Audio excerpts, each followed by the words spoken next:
So today we're lucky enough to have Jordan Christensen here with EXP. We're going to ask her a couple of questions, get to know a little bit more about you, your business, and where you're going. So kind of just touching on that, jumping right into it. What got you into real estate? What have you done before? What's gotten you here now? I spent the better part of almost 2 decades, 17 years in the car industry, the automotive industry. Was really a great career, learned a lot from it, met a lot of great people. But as far as flexibility when it comes to having a family, it doesn't exist. It's a grind. So real estate really appealed to me because I was able to get that flexibility, have a family, be a mom, help people, as well as make a good living. So it's always appealed to me. Home ownership, I think, is one of the most important things in a lifetime. I grew up with my parents not owning a home. So becoming a homeowner myself at a young age and then seeing people get into a home for the first time is just something that is very fulfilling for me. So And you're off to a really good start. You had mentioned this is your first year as yes. an agent. So my first full year, I got licensed in 2021 at the very end of it. Really didn't know what I was doing. Couldn't get in front of myself. Ended up going into mortgages for a short period of time. Wasn't good with that. So my hat's off to you. So really buckled down in October of 2022, and December was my first closing. And from December until now, I've had 15 closings with $6 million in sales. That's epic Thank for you. especially first year. A lot of people hop into it and they don't necessarily know where their clients are going to come from. They don't necessarily know how much they can expect to make. And it's definitely a grind. So I'm curious because your background comes from sales. Car industry is not easy by any No. means, especially not being able to have the flexibility, create your own hours, quotas, all that fun stuff. So I'm curious, what main trait did you take away from that led to your success for your first year?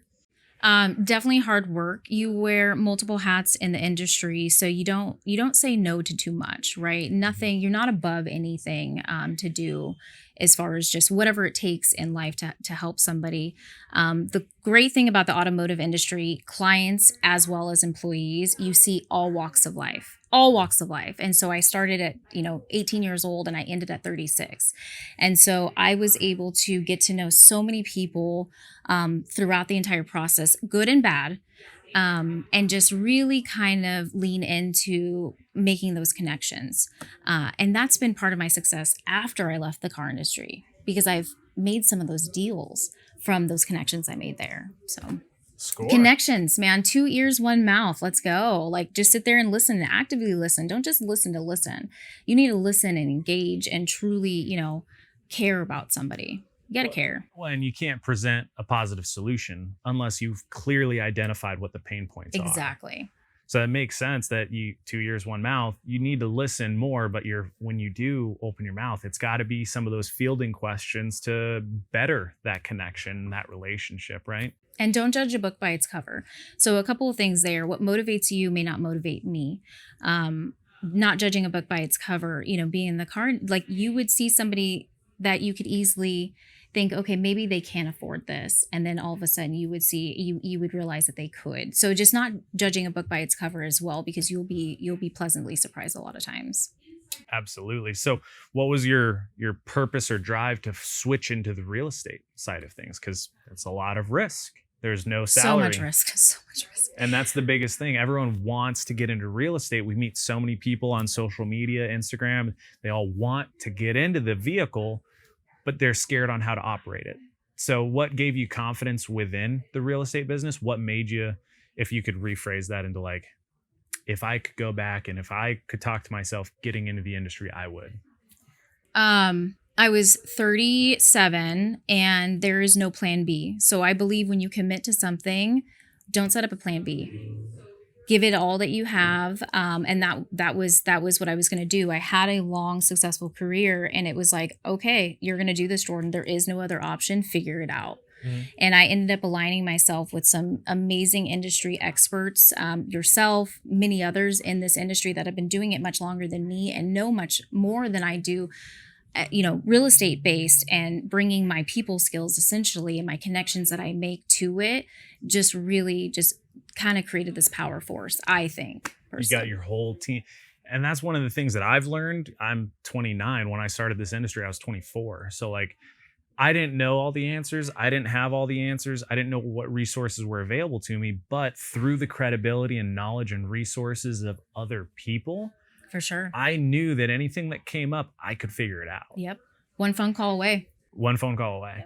And then communication at a high level. That's really all people want to know, is that if you don't know, that's fine.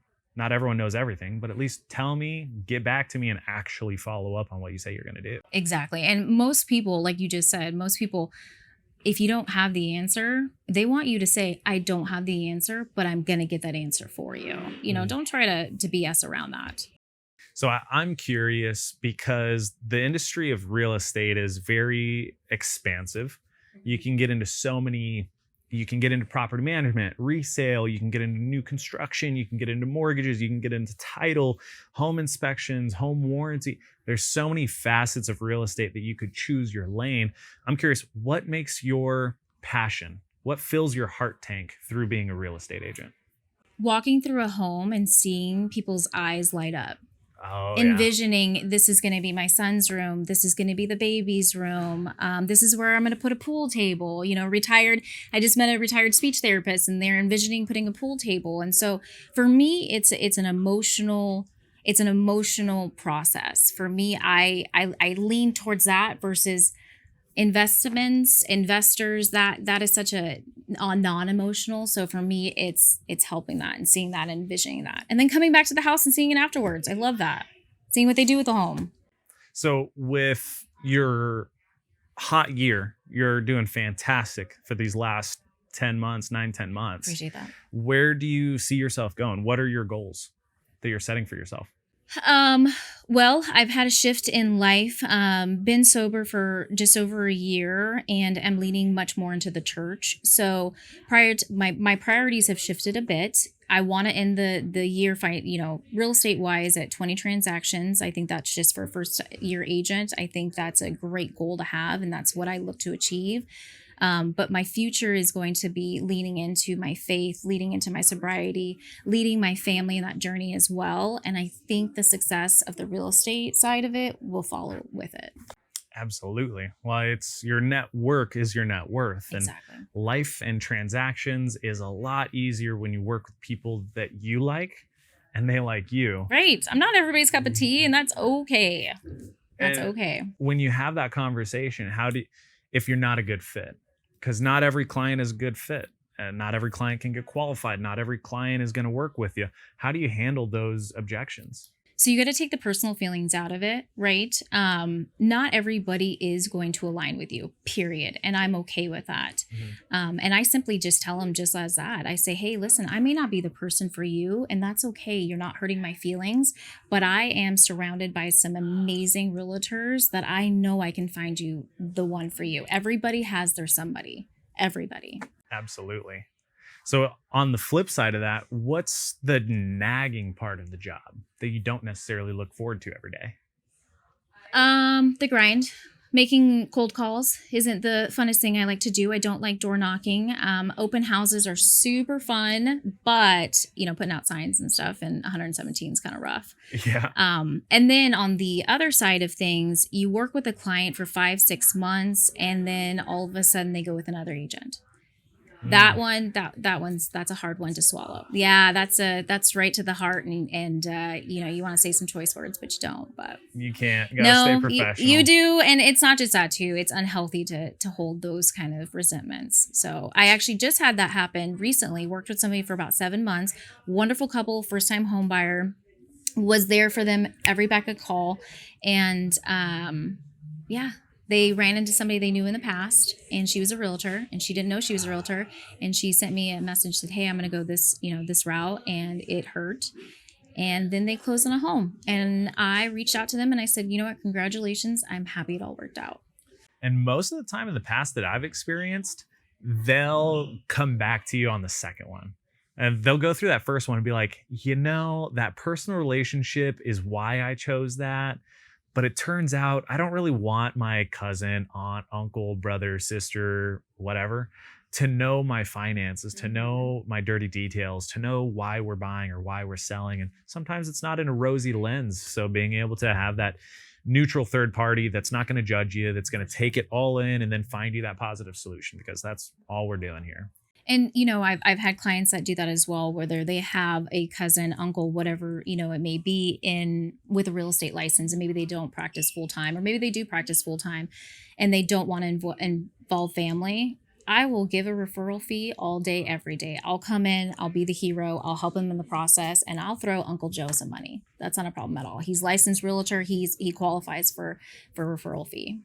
Let's talk on that a little bit, and we're a little close on time, but wrapping this up, there's a lot of, let's call it, individuals or friends or family members that are on your networks, on my networks, and real estate has this like sexy annotation to it. Mm-hmm. People hear real estate and they think $1 million. I don't know why, but they just do. So if you could go back and talk to a brand new Jordan, just got the fresh real estate license, what conversation would you have? What feedback would you give in order to spark the intensity and the excitement around your new self-employed business?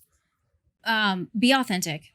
All around, be authentic, right? I do think that real estate does have this, I don't know if it's a facade. Obviously, you can make great money doing it, and money's not dirty. Making a living is not a dirty thing. It's not a bad thing. It shouldn't be something you should be ashamed of, and you can be very successful. But I believe at the end of the day, being authentic. You're not going to see me in a supercar. You're not going to see me, you know what I mean? I'm a certain type of person, and respect to anybody who is like that. But from the jump, just be authentic, and everything will just fall into place. Be who you are. Don't be anybody else that anybody else wants you to be. I love that. Especially it clicks to saying that my former employer, Rocket Mortgage, has, is that money and numbers follow. They don't lead. If Exactly. you do it for the money, you're never going to get it. No, because you're everyone's chasing- going to tell, and you're going to be fake, and you're not going to honor your core values in order to make a dollar. And that shows the lack of integrity that you have within your personal business. So I love that, because money and numbers follow. They don't lead. You got to do the right actions. You got to do the right things. You got to put in the work that equates to the end result, which is the money and numbers. And don't be ashamed of making money. When It's not somebody, dirty. no, it's not dirty. And when somebody wants you to cut down on commission or whatever, whatever it may be, stand your ground, because you've earned it. You're a professional. You're good at what you do, and you're valued, and you're worth it. And don't compromise on that. We don't go to other people's place of business and negotiate how much they make. So We don't ask Starbucks for 25% off. We don't. So Even though they take all my money. I'm a Dutch Bros girl. I'm BlackRock, actually. I like BlackRock and Black Rifle. But And I'm Black Rifle. I'm a Dutch Bros girl. Well, want to say thank you for the audience tuning in. It's been an absolute pleasure getting to know you more personally and professionally, Jordan. Any parting words for the guests? Stay cool, Arizona. It's a hot one. We need it. Yes. Awesome. Thank you. Oh my goodness, this was fun.